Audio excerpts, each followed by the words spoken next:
आजच्या स्पर्धेच्या युगात प्रचंड मेहनत करून अभ्यास केल्यानंतर यश नक्कीच मिळते, परंतु त्यासाठी विद्यार्थ्यांनी काही अनावश्यक गोष्टींना काही वेळ का होईना स्वतःपासून दूर ठेवले पाहिजे। यात प्रामुख्याने मुलांना मोबाईलपासून दूर कसे ठेवावे या विषयावर राज्य शासनाचे राज्य कर अधिकारी गणेश गाढवे यांनी विद्यार्थ्यांना मार्गदर्शन केले।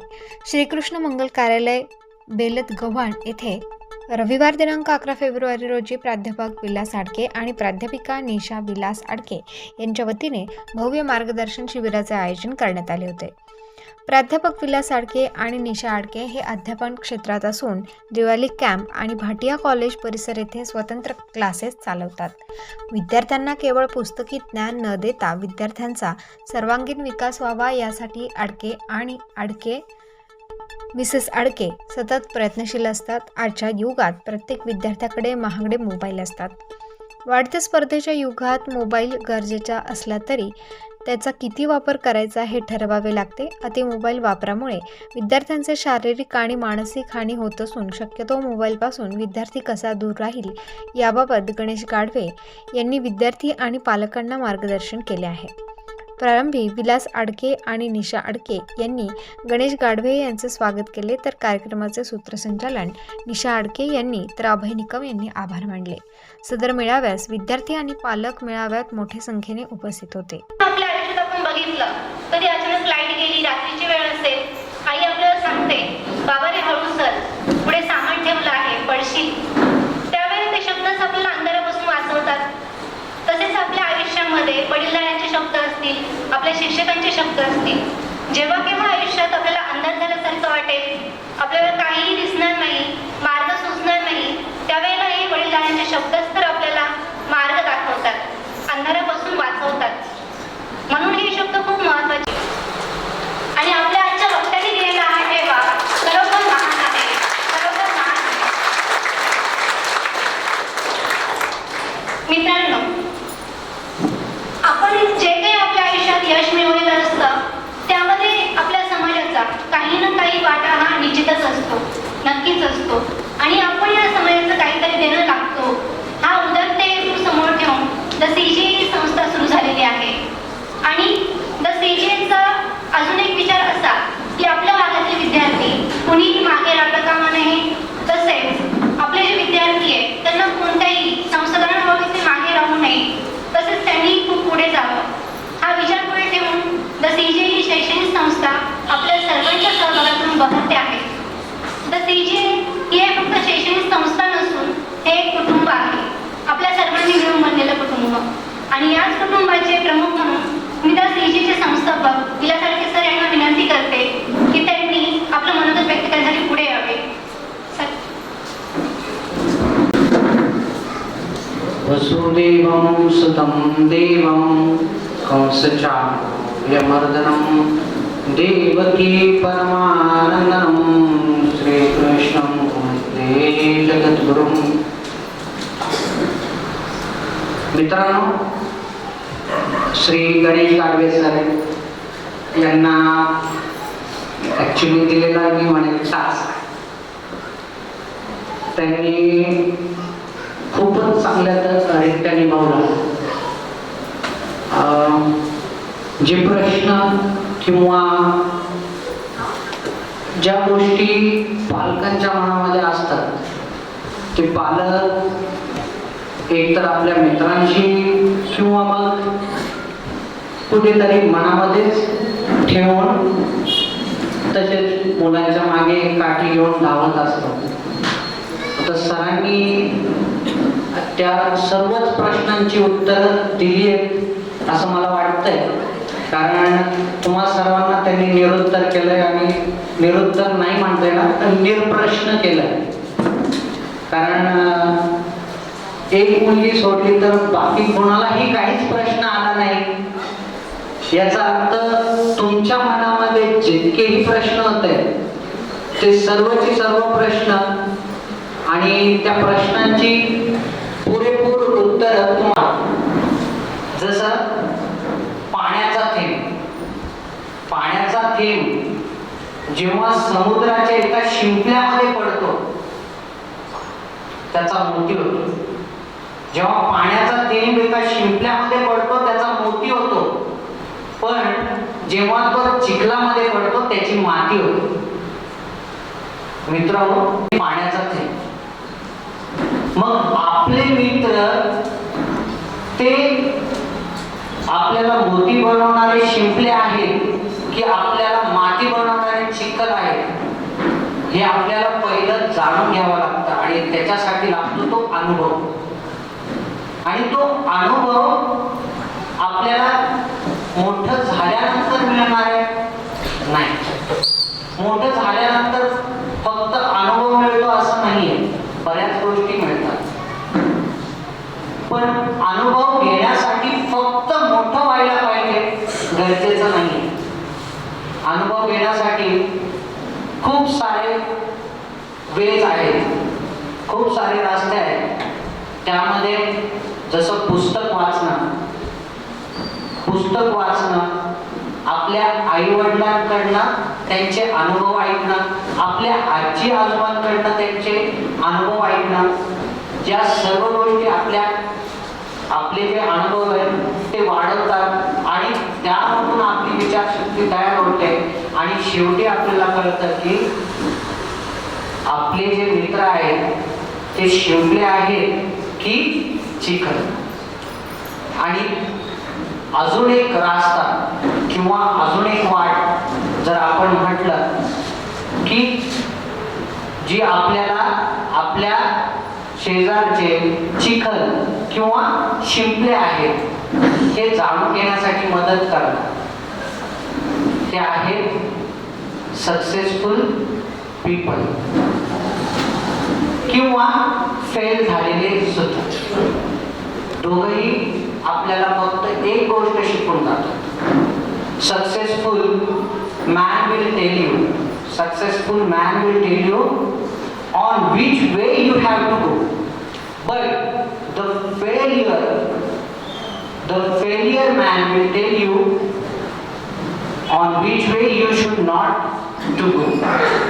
आपले आई वडील आपल्याला नेहमी सांगत असतात, मित्र हे कर, हे करू नकोस.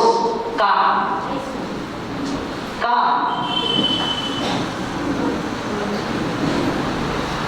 वाटतं तुम्हाला ते आपल्याला सांगत असतात?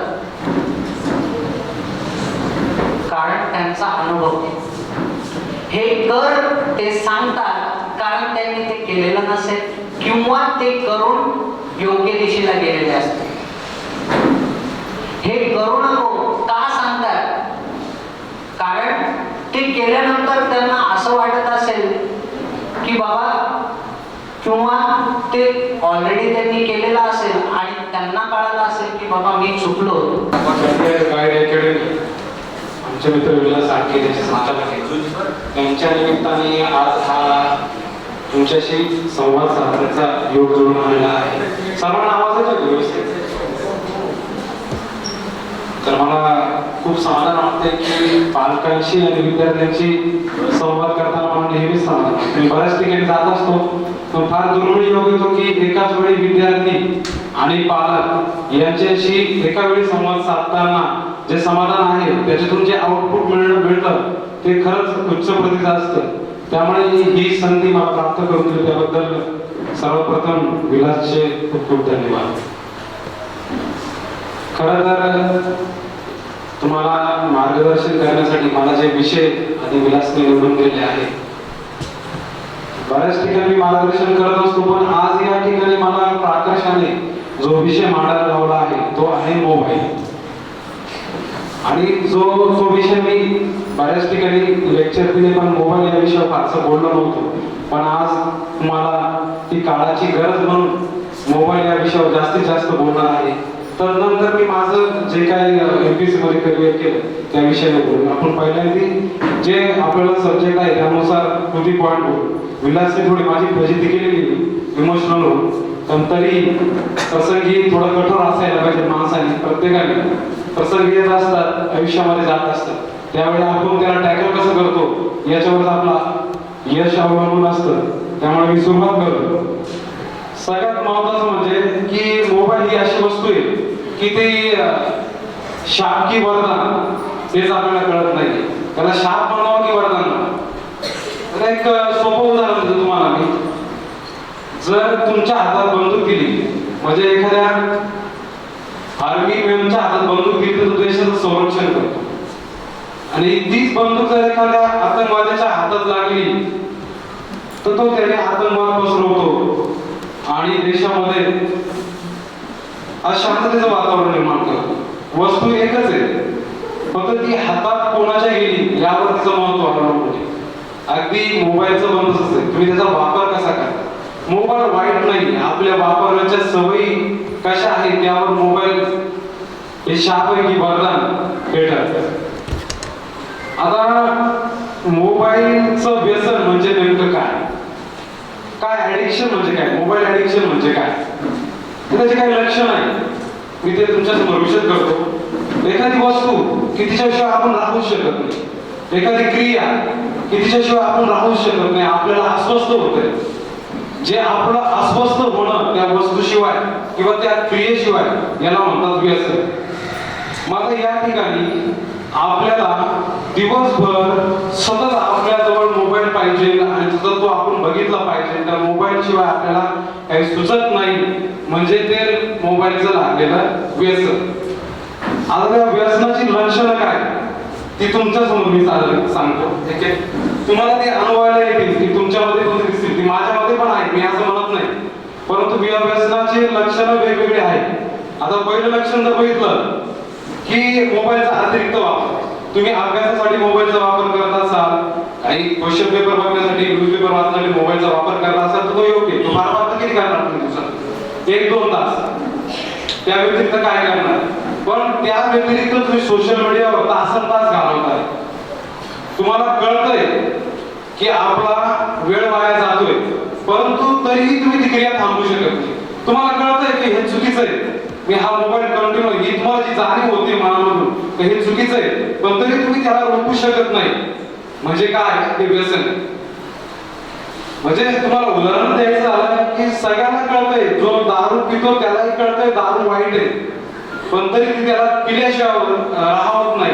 अगदी त्याचप्रमाणे की मी मोबाईलवर वेळ वाया घालवतोय ते मला कळतंय, पण मी स्वतःला थांबवू शकत नाही, म्हणजे ते तुम्हाला लागलेलं मोबाईलचं व्यसन. ही झाली पहिली गोष्ट.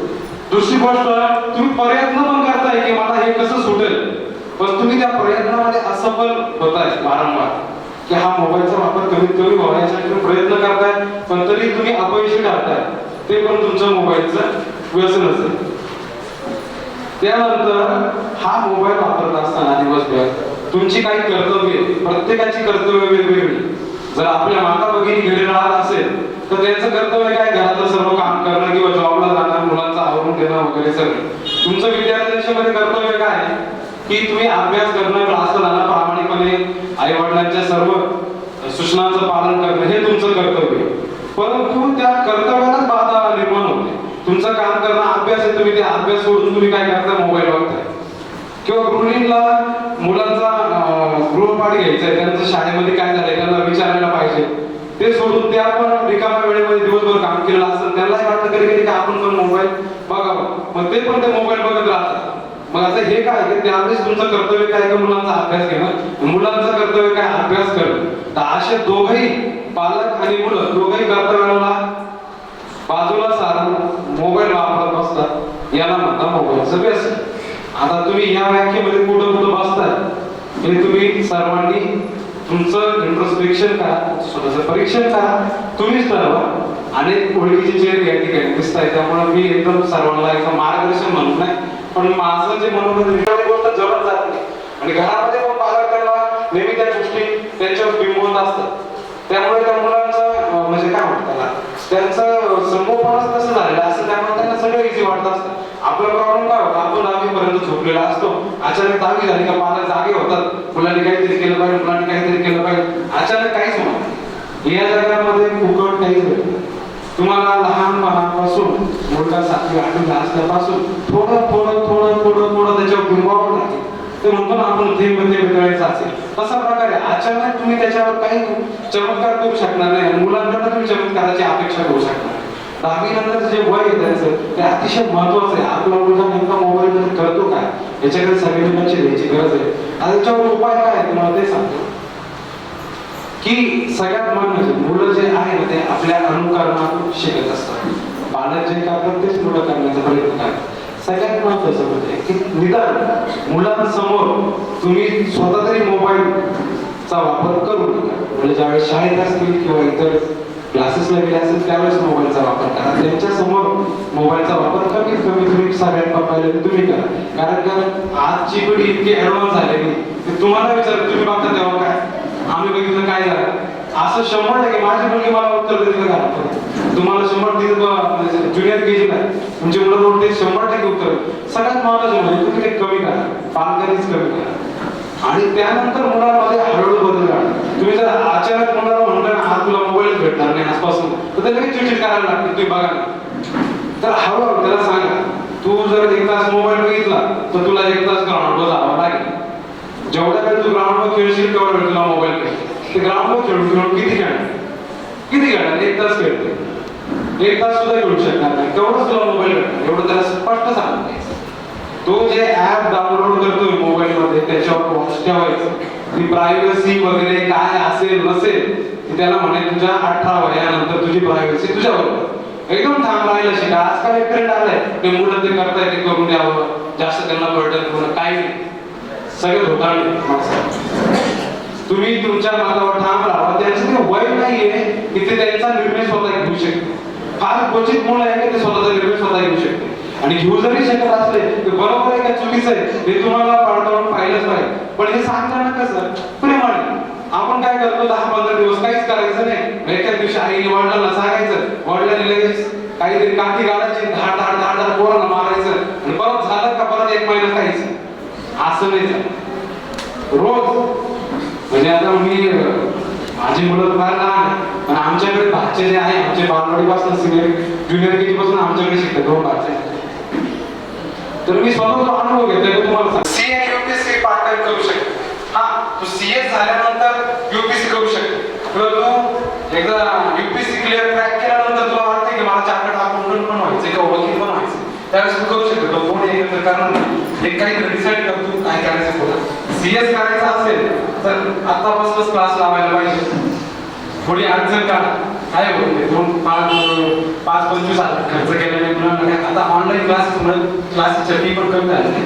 सीएस करायचं असेल तर आतापासून क्लासेस लावा. ऑनलाईन क्लासेस भेटतील बरेचसे लेक्चर युट्यूबला पण आणि तुला जर विषय माहिती लागला असेल तर तुला ती पण सांगेल. यूपीएससी करायची असेल सरळ बाकी सीएस डोक्यातून काढून टाक. एफ-वाय पासून डायरेक्टली यूपीएससीचा अभ्यास चालू कर. आतापासून पुस्तक वाचायला चालू कर. यूपीएससी लेवलला अभ्यास केला तर एमपीएससी अजून सोपी जाईल. एमपीएससी लेवलला अभ्यास केला नाही पूर्ण नाही मुलाची बाकी काहीतरी सारखं 100% लागलं. फक्त येताना 5 वर्षाचा कालावधी घेऊन यायचं. त्यामुळे जेवढा लवकर लागलो अभ्यासाला तेवढा लवकर तुम्हाला पाहिजे. कोणी एकत्र नाही करणार. स्टार न्यूजसाठी विजय खडांगळे सह यतीन फडोळ नाशिक.